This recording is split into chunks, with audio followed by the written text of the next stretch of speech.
जीवन जीना एक कला है और यह कला उसे बखूबी आती थी। मैंने यह बात अपनी सहपाठी अंजलि के लिए कही है। वह बहुत चुलबुली थी, सबको हंसाती रहती थी। उसकी कोई बेस्ट फ्रेंड नहीं थी, लेकिन वह सबकी फ्रेंड थी। उसे टीचर, सीनियर, जूनियर किसी से भी बात करने में कोई झिझक नहीं होती थी। वह बड़ी खूबसूरती से अपना और दूसरों का मजाक उड़ाकर सबको हंसाती थी और किसी को उसकी बात का बुरा नहीं लगता था, क्योंकि वह दिल की बहुत अच्छी थी। सभी को समान इज्जत देती थी। पढ़ाई में औसत ही थी। जब भी पढ़ाई की बात होती तो वह कहती थी, पढ़ लिख कर क्या करना, बड़े में चूल्हा ही तो फूंकना है। वह एक पुलिस वाले की लड़की थी। उसका केवल एक बड़ा भाई था। भाई शांत स्वभाव का था, अतः घर पर उसी की चलती थी। वही सबकी लाडली थी।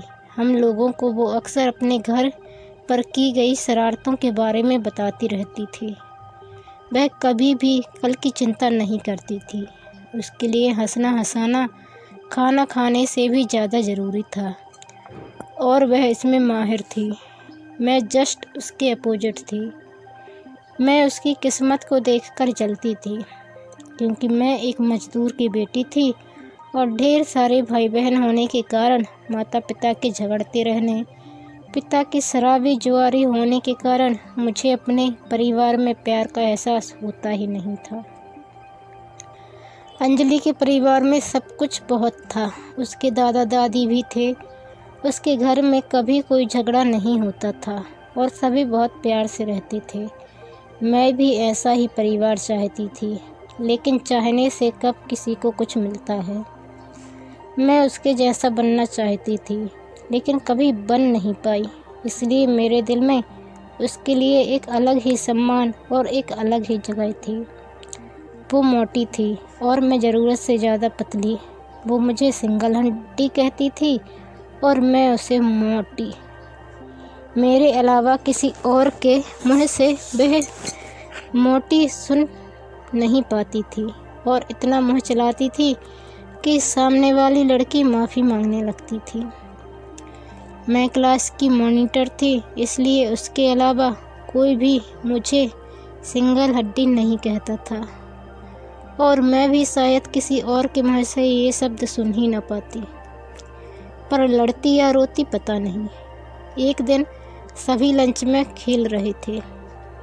अंजलि पानी पीने गई। वहीं पर स्टाफ रूम था। पानी पीकर आई और सभी को क्लास में बुला लिया, यह कहकर कि सर ने उसे कोई ज़रूरी सूचना देने के लिए कहा है। सब सूचना ध्यान से सुनने के लिए चुपचाप बैठ गए, तो सभी को ऐसा बैठा देख हंसने लगी और कहने लगी, सर ने कहा है आज से कोई भी लड़की लंच टाइम में क्लास में बैठकर लिखाई या गप्पे नहीं करेगी। जो लड़की लंच टाइम में क्लास में रहेगी उसे 5,000 रुपये जमा करने होंगे अंजलि के पास। उसके ऐसा कहती ही सभी उस पर टूट पड़ी और गुस्से के साथ साथ सभी की हंसी भी छूट गई। ऐसे ही एक दिन कहने लगी, मैं ज़रूरी बात बता रही हूँ, सभी ध्यान से सुनो। कल ना जब मैं कॉलेज देखने गई थी तो वहाँ पर मुझे सर मिले। देखकर हंसने लगे। मम्मी पापा साथ थे। मैं डर गई थी मेरी शरारतों की शिकायत न कर दें सर, ये सोचकर मैं और इतना कहकर शांत हो गई। सभी कहने लगे, तो आगे क्या, आगे क्या। डर के मारे मैंने भी स्माइल मार दी और जल्दी से आगे बढ़ गई। बस ऐसी ही बेतुकी सी बातें ऐसे अजीब तरीके से करती थी कि सभी को हंसी आ जाती थी। आज जब मैं अपने किसी रिश्तेदार को देखने गई तो वहाँ वह मुझे बिल्कुल बेजान सी एक बेड पर लेटी हुई नजर आई। उसके आसपास उसका कोई परिचित नहीं था। उसके पास जाकर हाथ मिलाते हुए मैंने पूछा, मोटी तुम पतली कैसे हो गई? और यहाँ नागपुर में, वो भी बेड पर। और चारों तरफ नज़र घुमाकर पूछा, तेरे फैमिली वाले नज़र नहीं आ रहे?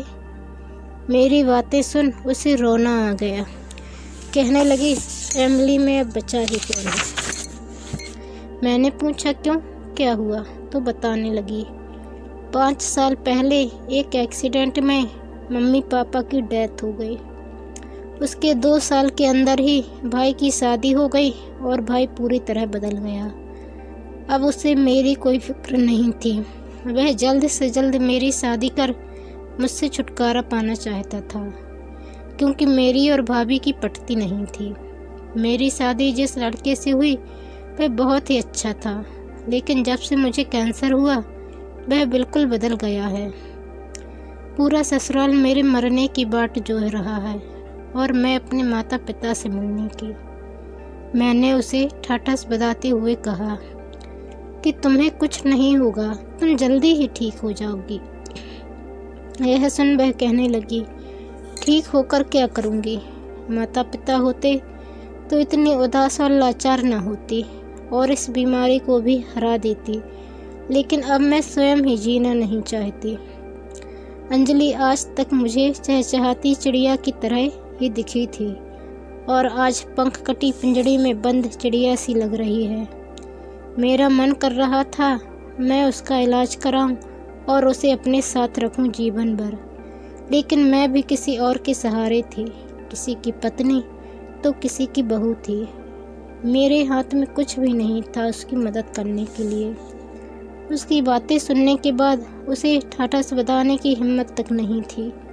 उसके पंख उसके माँ बाप थे, उन्हीं के सहारे वह उड़ती थी, चहकती थी। उसके पंख में वापस नहीं ला सकती थी। आज की कहानी आपको कैसी लगी कमेंट कर ज़रूर बताएं। चैनल पर नए आए हैं तो प्लीज़ चैनल को सब्सक्राइब कर बेल आइकन पर क्लिक कर लें और हाँ, वीडियो को शेयर करना बिल्कुल भी न भूलें। धन्यवाद।